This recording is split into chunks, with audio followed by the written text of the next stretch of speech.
Okay guys, we're back, and as I mentioned in my previous video, I removed the seat and the driver's side carpeting, and I'm letting this air out. It was a little damp. It wasn't a lot of water, which is good. I'm hoping that if there was any water in here, it has a way of leaking out. But you know, for a 20-year-old car, it doesn't look that bad. Not bad at all, considering. So while we're in here, I mean, obviously this dashboard or this dash bezel needs to be replaced. We'll get a new one of those. I might go aftermarket on this, and the reason being is because I probably will replace that radio with something a bit more modern and something that has Bluetooth in it. And I'll do a whole video on that because I probably will upgrade the stereo a little bit while I'm at it. I cleaned up the steering wheel the best I could. I don't know. I probably want to replace it or maybe do a wrap on it. Well, I'll figure something out. Not there yet. It's another project for another day.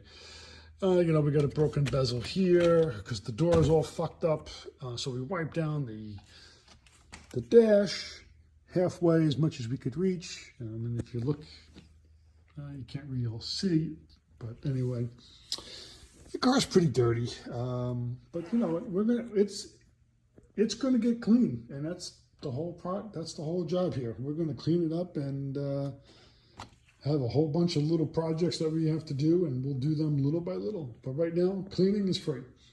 So later on this evening, I'm expecting to get some cleaning supplies in from Amazon for detailing, and then we'll be able to, you know, go to town and start cleaning this baby up.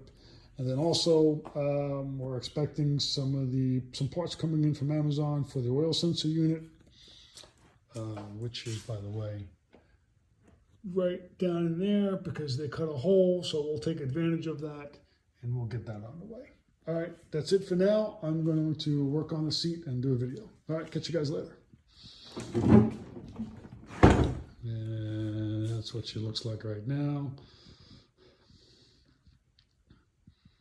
Okay, catch you later.